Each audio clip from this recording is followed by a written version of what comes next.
El Cofre del Kapitan Morgan, edo euskeraz Morgan kapitainaren kutxa, duela 4 denboraldi sortu zen irratsaio bat da, eta 55 minutu eskaintzen dizkio GKE, gobernuz kanpoko erakundeei, irabazi asmorik gabeko erakundeei, eta baita gainditze pertsonalak kontatzen dituzten pertsonei ere, gainditze dizkio. Eta orduan zegoen bidatu motak pasatzen dira programatik? Orain arte pasa dira 350 elkarte desberdin, hasieran bakarrik esatari bakarra geneukan astelenetan, baina ja bigarren denboraldian taldetxo bat sortu genuen, pixka bat handiagoa, eta baditugu esatari denetarik, itsuak direnak, minbizia dutenak, gaixotasun arraroren bat duten aurren gurasoak ere parte hartzen dute gurekin, eta azkenean saioetatik pasa diren pertsonak azkenean gelditu dira gurekin lan egitera. Orduan lantzen diren edukiak dira mota horietakoak?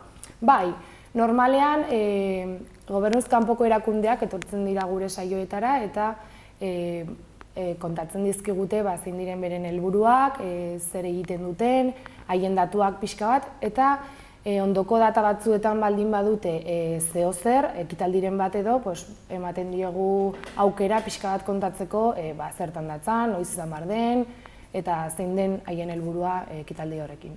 Eta aipatu daitezke kasu edo adibide konkretuak pasa egin direnak? Kasuak daude pila bat, baina guk azkenean gelditzen gara emozioa eta esfortzua transmititzen duten horiekin, ez? Adibidez, duela gutxi etorri zen emakume bat eskerrak ematera eskaini genion laguntzagatik. Prestatu genituen irratsaio berezi batzuk, eta irratsaio berezi horiei esker lortu genuen futbol txapelketa bat egitea. Baina futbol txapelketa hori egiten geunden bitartean justo bere aurra hil egin zen. Baina, gero ere badaude beste historia batzuk, gehien bat gainditze pertsonala kontatzen dutenak, horiek ere iristen zaizkigu asko eta batzuetan malkoren bat ere jaurtitzen dugu. Tristeak baina politak ere. Bai, tristeak baina politak. Gainera, guri ere hori da gure helburuetako bat, beraiei laguntzea, orduan oso konten gaude. Eta beti egitura berbera du programak? Bai, normalean bai. 55 minutuko irratsaioa denez, bi zatitan banatzen dugu, 20-25 minututakoak, eta zati bakoitzean izaten dugu gobernuz kanpoko erakunde bat edo elkarteren bat, orduan egunean izaten ditugu 2 elkarte. Baina batzutan beraiek eskatzen digutelako edo beharrezkoa delako egiten dugu saio osoa bakarrik elkarte batentzat. Eta nork osatzen du taldea? Oraintxe bertan 9 esatari dauzkagu. Astelenetik asteazkenera 2 esatari ditugu egunero, baina asteazkenean 3 esatari edo 4 dauzkagu, gutxi gora bera. Gero ere atzetik badago pertsona bat irratsaioa emititzen duena interneten, eta badago beste pertsona bat arduratzen dena taldeak kudeatzeaz, edukiak kudeatzeaz, eta pixka bat hori. Eta webgunean ere sartzen dituzte irratsaio guztiak, orain arte 360 irratsaio dauzkagu, eta hori ikus ditezkezue irubebikoitza.atikafm.comen. Orduan bakoitzak badu bere eginkizuna? Hori da, bakoitzak badu bere ardura irratian. Eta horrela antolatzen zarete, kausak bilatzerakoan edo? Bai, normalean gu gure eguneroko bizitzan ezagutzen ditugun hainbeste erakundeetara hurbiltzen gara, edo bestela haiek guri posta elektronikoaren bidez eskatzen digute programara etortzea. Hori 2 modutan gutxi gora bera. Eta esate baterako saio konkretu bat prestatzeko nola antolatzen zarete?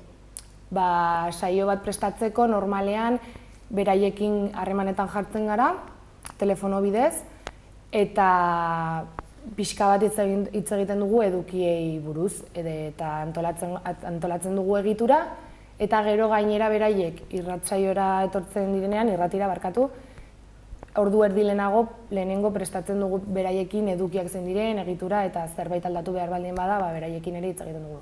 Gainera ere, badugu WhatsAppeko talde batzuk, Astelehenetako saioak ematen duten esatariek badute bere taldea, orduan hor sartzen ditugu erakundeetako pertsonaiak eta orduan hitz egiten dugu beraiekin eta horrela informazioa iristen zaigu guztioi. Eta zergatik da garrantzitsua horrelako eduki solidarioei espazio bat eskintzea?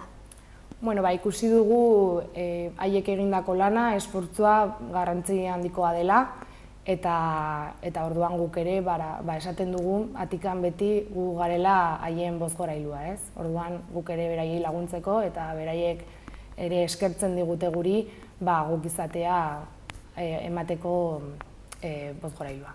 Zure kasuan, saio honek zenolako ekarpenak egiten dizkizu? Nire kasuan ni hasi nintzen duela gutxi, baina emozio asko transmititzen dute eta esfortzu hori ikusteak ere eskertzen da. Eta saioaren ideia nola sortu zen?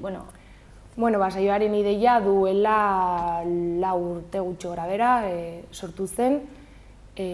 Padel lehiaketa bat prestatzen ari ziren pertsona batek, Txemak izena du, eta berak kontaktuan jarri zen hainbat irratiekin eta horietako bat izan zen Atika. Bera momentu horretan ez zen Atikako ezer eta orduan iruditu zitzaion proiektu polita, oso irrati berezia zela, dirurik eskatzen ez duena eta orduan padel torneoa amaituta gero proposatu ziren proiektu honekin aurrera jarraitzeko. Eta helburuak gizartea laguntzea edo? Hori da, helburua beti gizartea laguntza, hori da. Eta nondik dator izen hori? Zein, Atika? Kapitain Morgaren kutxa. Kapitain Morgaren kutxa, bai. Bilatzen ari ginena zen pixka bat, simbolo edo irudiantzeko bat, eta orduan pentsatu genuen pirateria azkenean, pentsatu zuten haien momentuan, pirateria azkenean zerbait iraultzaile bezala, ez? Eta guk piratak bezala munduan zerbait aldatu behar dugula, eta orduan helburu horrekin aurrera jarraitzeko. Oraindik ere badira jendea gizarte honetan diskriminatuak daudenak eta orduan laguntza eskintzea ongi iruditzen zaigun. Alde batetik hori pirateria, Kapitaina Morgan. Eta bestaldetik badago kutxa, eta horrek edo irudi horrek adierazten digu kutxan sar daiteken elkartasun guztia. Eta guk esaten dugu kutxa hori sakonerarik ez duela, zeren elkartasuna adierazten duten pertsonak pila daude.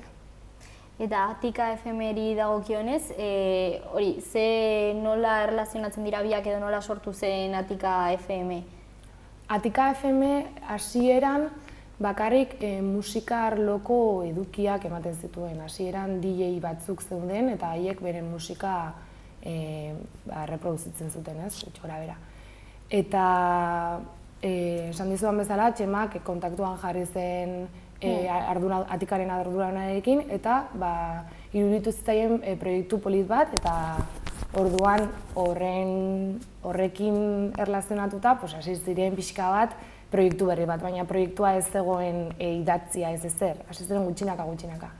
Eta sortu zen orduan el Cofre de Kapitan Mogran. Gazteleraz delako. Gazteleraz delako, bai. Eta ze beste programak ditu irrati honek? Oraintxe bertan beste 10 programa dauzka musikaren inguruan eta beste 22 programa elkartasun inguruan. Haietako bat ematen da astelehenetik ostiralera Atika Solidaria izenekoa eta bertan ematen zaie aukera gobernuz kanpoko erakundeei haiek beren programa propioa egiteko. Haien artean izaten dira ANFAS, el Teléfono de la Esperanza, Ayuda a los Refugiados, eta horietakoak beren programa izaten dute bai. Eta Iruñerrian eta Hueskan emititzen da? Bai, Iruñerrian eta Hueskan emititzen da, Onda 6.4 frekuentzian, bietan, Iruñan eta Hueskan, eta astelehenetik ostegunera entzun daiteke. Eta nola deskribatuko zenuke publikoa?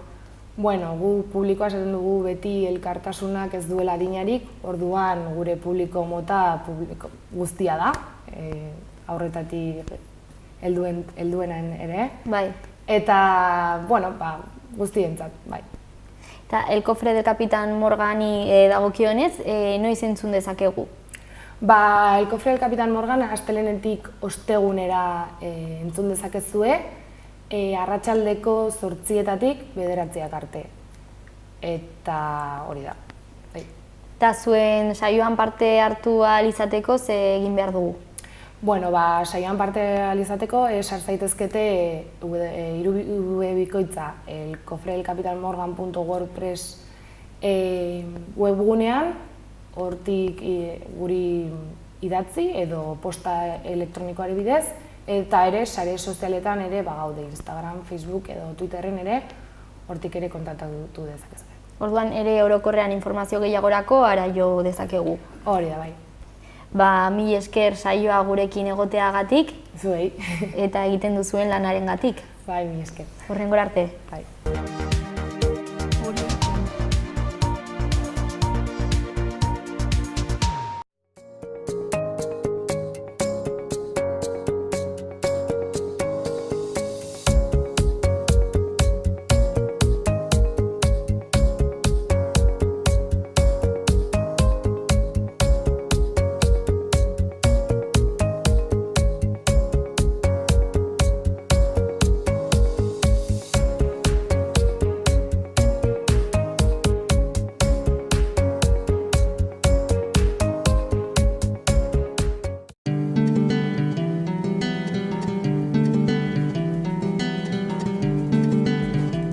Saio hau Nafarroako Gobernuak diruz lagundu du.